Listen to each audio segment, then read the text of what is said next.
ألا من كنت مولاه فهذا علي مولاه. اللهم وال من والاه وعاد من عاداه.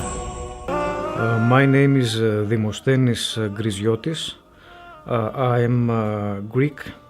I'm Greek origin. I'm one of the very few Greek seers, because they are existing in Greece, seers from maybe second generation immigrants that have the Greek nationality and they are seers, but seer by Greek origin reverts, they are very few, and I did a lot of research in Athens to find someone, but I didn't find any.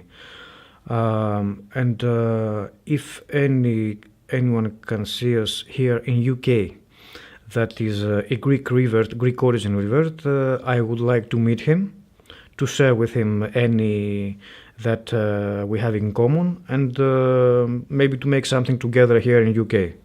I want to thank especially the Al-Mahdi Institute and Sheikh Arif Abdul Hussein for the opportunity who gave me the scholarship about the full study in the Al-Mahdi Institute. Al-Mahdi Institute is maybe the biggest hausa in the Western world. Is in Birmingham. It has a great campus, a library that has 20,000 books. Maybe it's the biggest Islamic library in UK. The scholars that are doing professors in the hausa, they are very famous in their fields from universities. They combine from houses from Najaf, from Qum. They have PhDs from Oxford, from UK. That is the main philosophy of the institute. Combines the traditional seminaries of the Shia Islamic world, especially from Najaf and from Qum, two different schools, but they combined, and with Western academic institution. They have a lot of lessons like philosophy, mantiq, hadith, Arabic language, and a lot of people can have the opportunity to learn Farsi, like me, for example. I want to thank also my one very beloved person to me, my tutor in Farsi, Mrs. Salma, that it was very passionate with me. And she continued until this day to learn Farsi with her. The first years of my life were, I can say, very difficult because of an unpleasant divorce. And it was a course in our life, me, my mother, and my brother. So from an early age, I had to think twice things for me, because my mother had her job, so she can provide our living, and me and my brother do things that children our age couldn't do. For example, if we can cook some things from our 15, or wash our clothes, or anything, or work from 18. I'm working from 98, for example. Or if you want something, you must do it yourself. I think the terminology in English is go-getter. If you want something, you are going and get it. For example, I'm not expecting anything from no one. If I want something, I'm going myself and knocking the door, or grab it. It depends.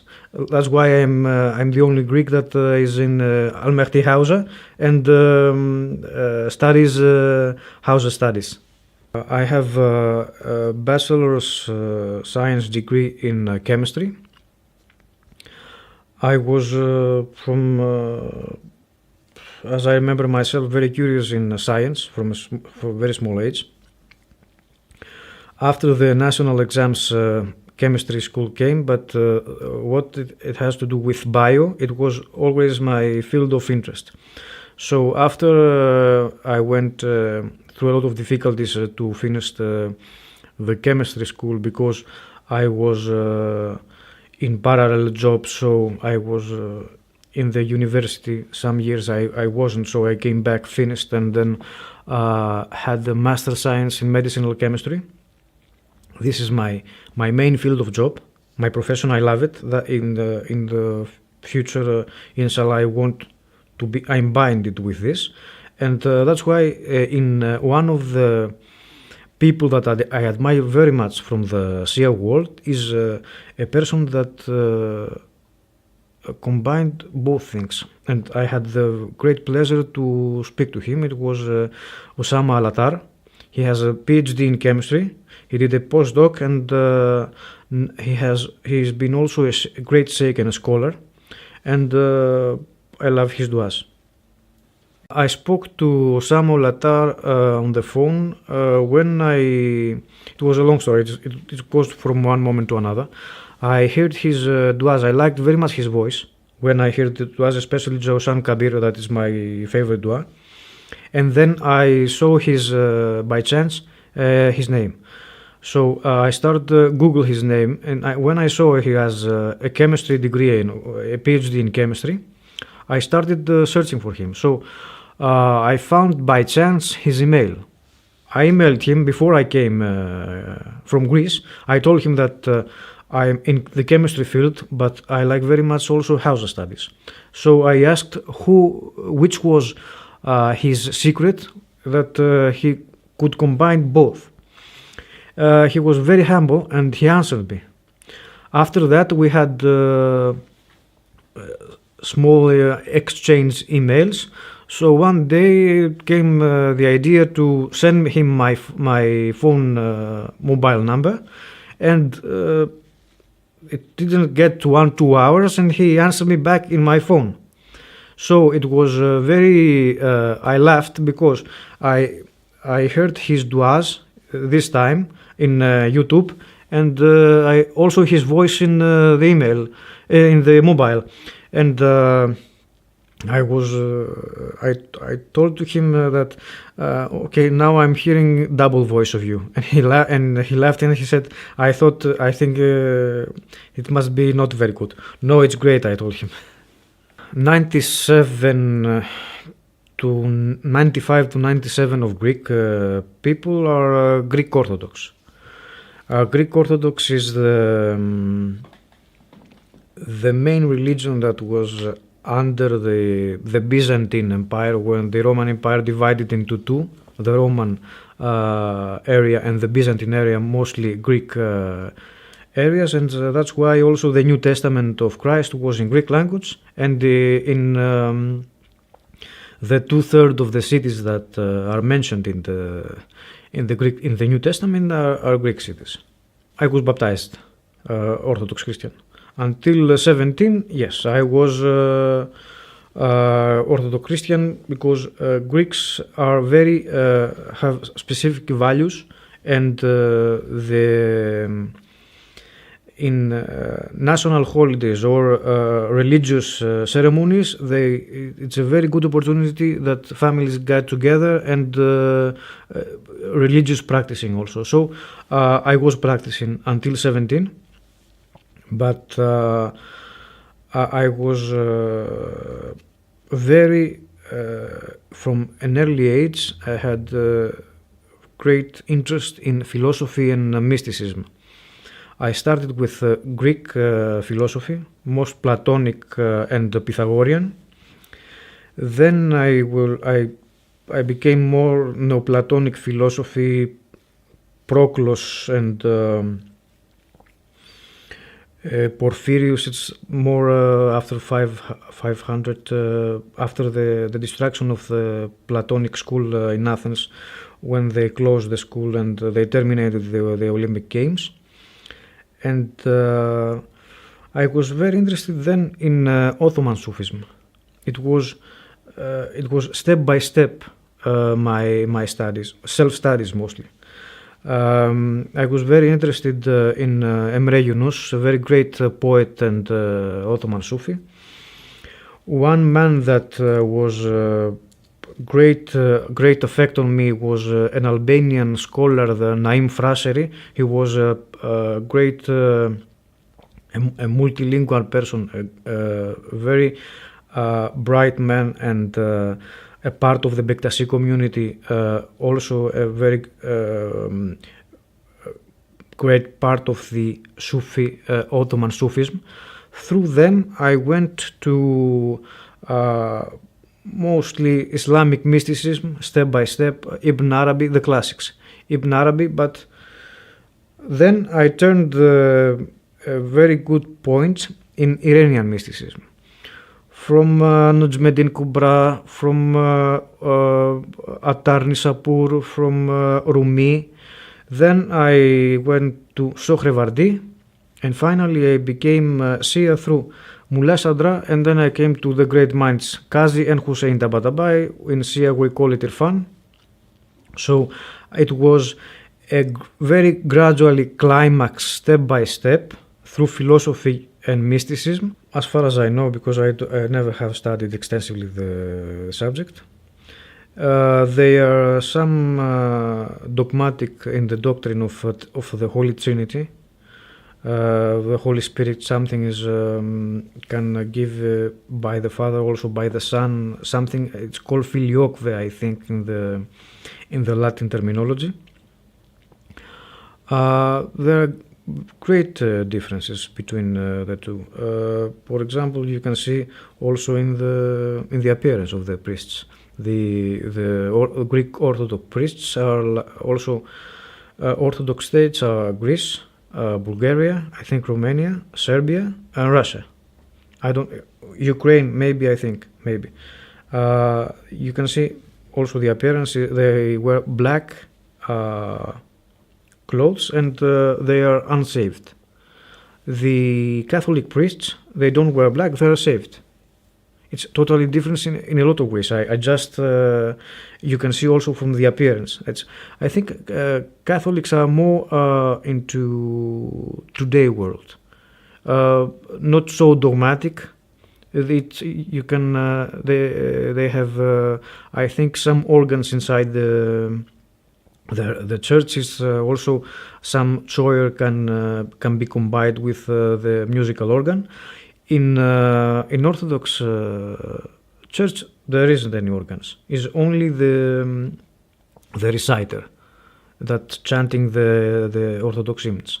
When you are searching something is when you love knowledge and education. It's simple. When in which station you will arrive, you don't know it. I didn't expect that I will be a Shia Muslim.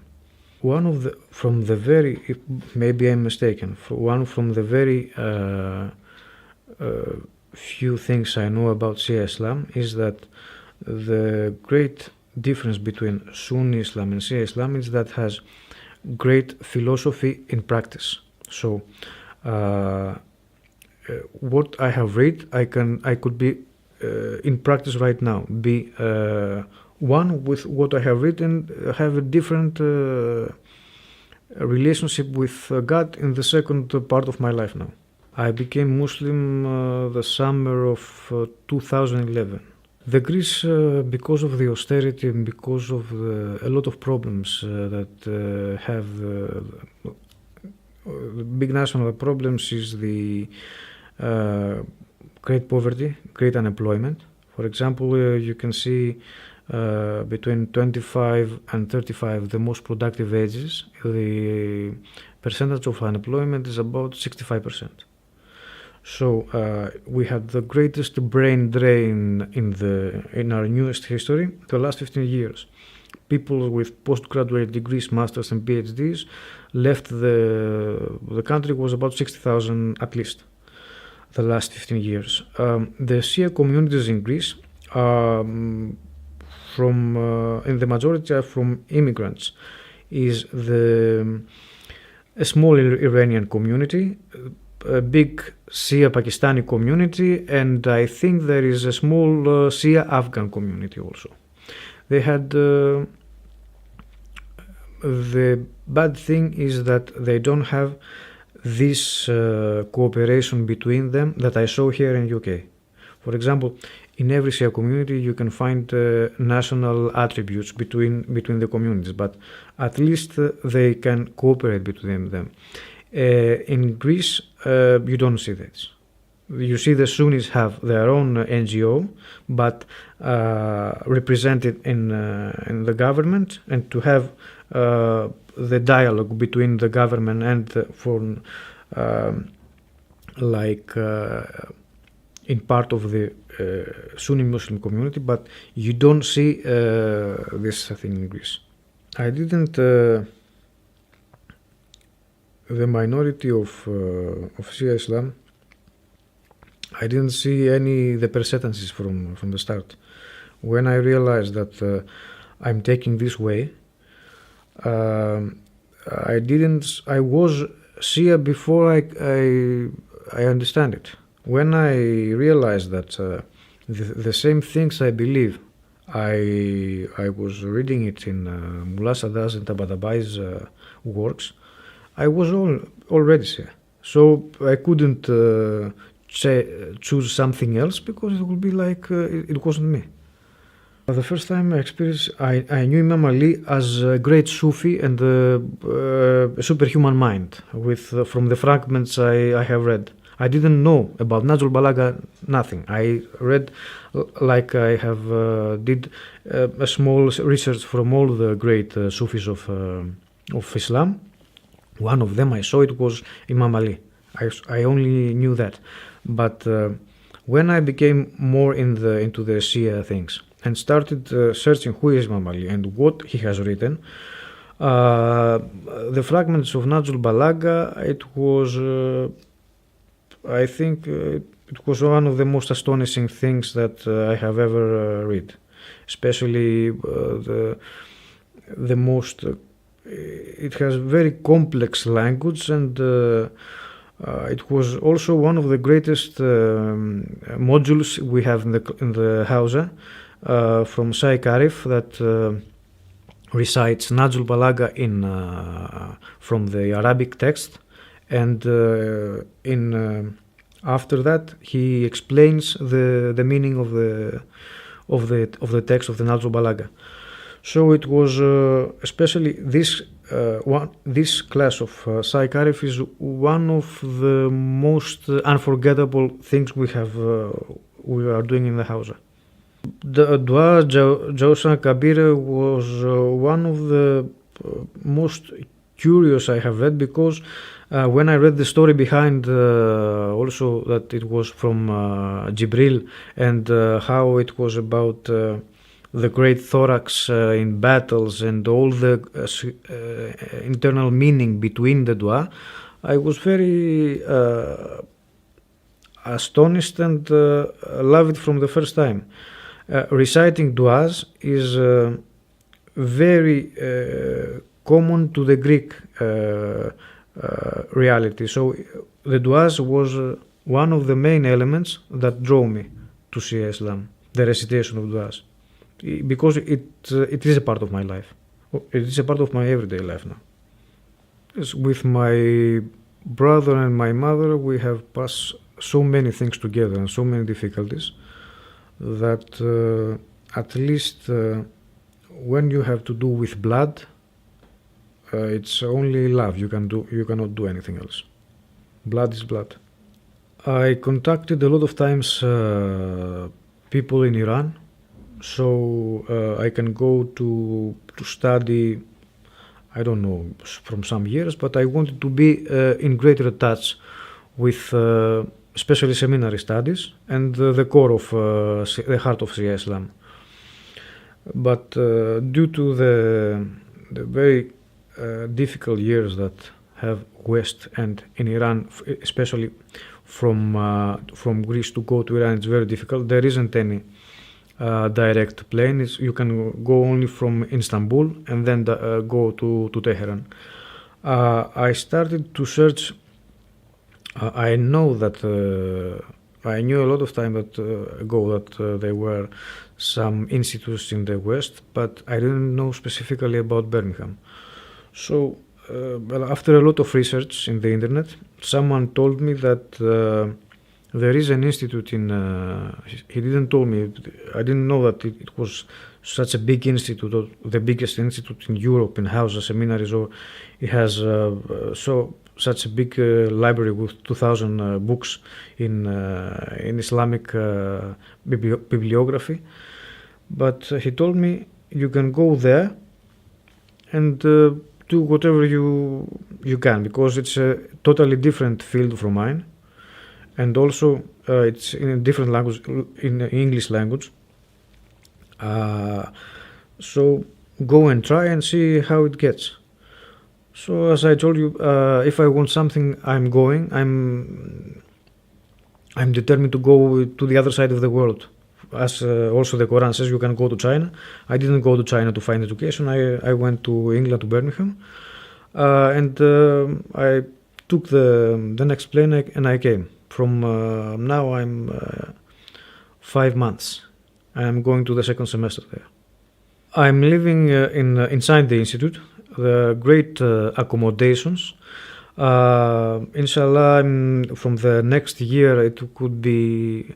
It is being renovated, and it can host at least 40 students inside the campus. It's situated in an old, I think, Anglican church college that it became Muslim college. It's an old, magnificent old building with a grand garden in the back. You can, it's the net page is www.almahdi.edu. Everyone can see the pictures of the magnificent institute, and especially the old Anglican building. It's very important. One of the most important aspects is that they didn't touch the small church inside. They left it like a small interfaith monument, and they call it the Masjid Malsalah. It's a very beautiful masjid, and they keep it like it was before in the Anglican college, and is welcome anyone that can pray in the one God inside. He can come and pray. It was one of the greatest interfaith messages of the institute. Knowing only very few classes, because it's my second semester that starts from the next week, the institute combines the seminaries of classical Islamic seminaries like Najaf or Qum or Karbala, Mantiq, Arabic language, Hadith, Fiqh, Islamic philosophy, Irfan. Combines also with Western education from academic institutes, Islamic philosophy, history of Islamic law, Western philosophy. For example, for me, one of the best classes that we had in the first year was Western philosophy from Sayyid Arif, and also from Sayyid Arif, his hadith recitings of Imam Ali from Najul Balaga. I think when it's like, I cannot describe the feeling when you have someone to be inside the seminaries. Everyone from the big scholars we have, it's about at least 10-15 years. They had the biggest professor. They were in Najaf, in Qom. They passed through all the seminaries. They became Hujjatul Islam, and then they did a PhD maybe in the West.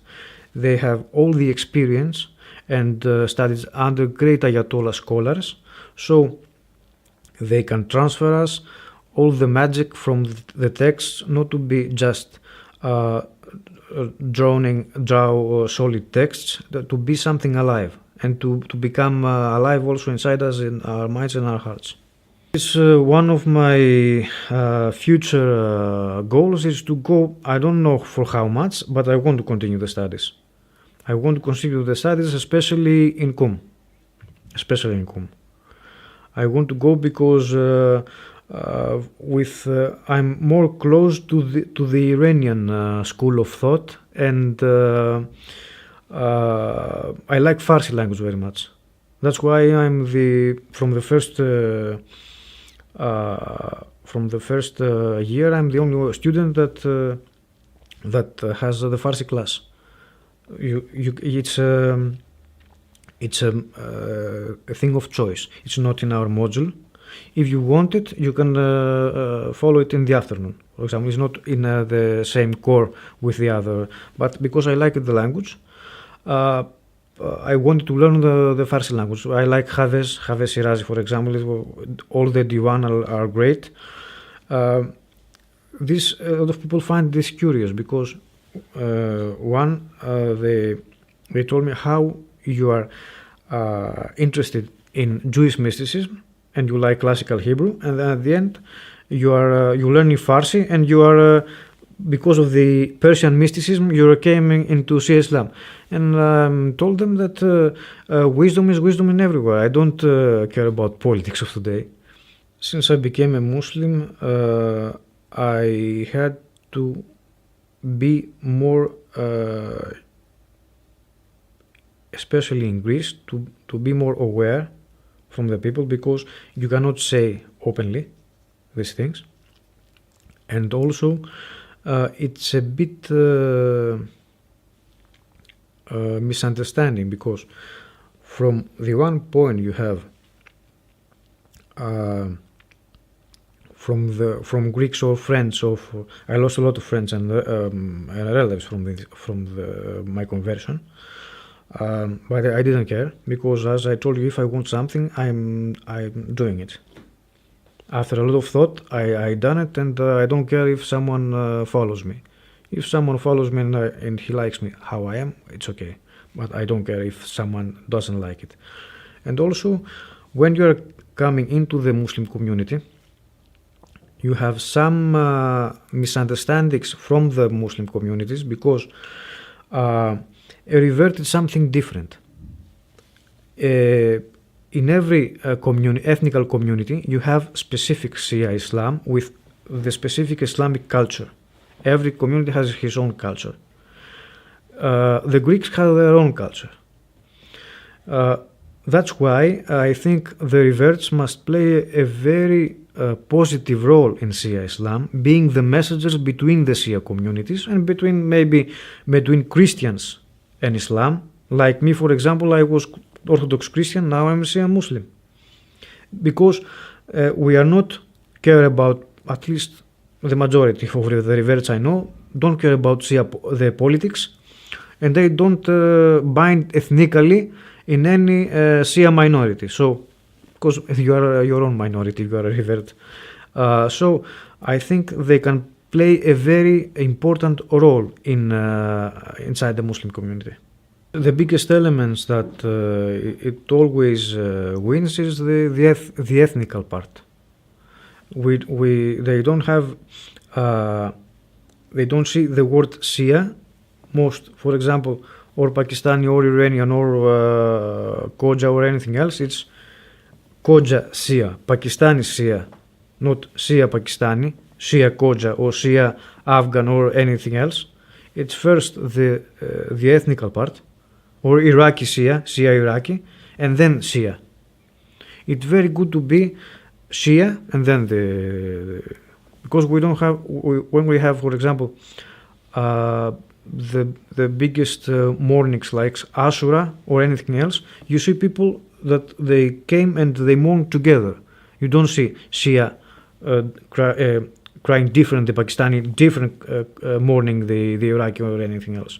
You can see the union only in the great ceremonies. In the everyday life, you don't see this. Life in Birmingham, from the point of view of religious freedom, is like a paradise to me, and especially in UK, because here in UK there are the one, I think the biggest communities in Shias in Europe. They are in London, I think, and in Birmingham also. So it's like a paradise of religious freedom and religious practicing. From this point of view, yes, but also from jobs and this kind of stuff is also very difficult.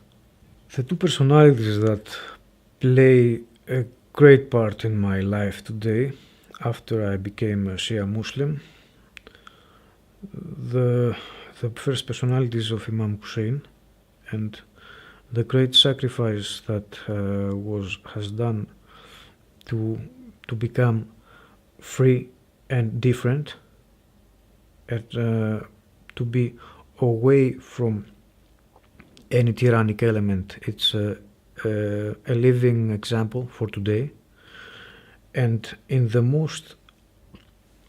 this is you can say it as an example of a fighter in everyday life, from the ethical point or from fight against injustice, and it's a vivid example for everyday life.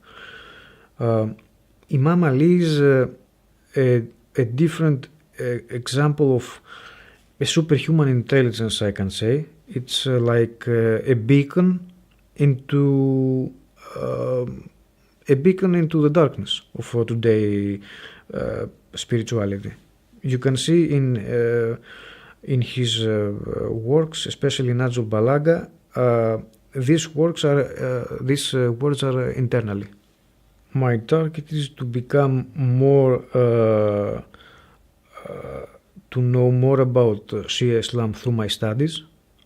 That's why one of my goals is when inshallah I finish from here, I want to go Jaffa or Qum, I don't know. You never know what life will bring.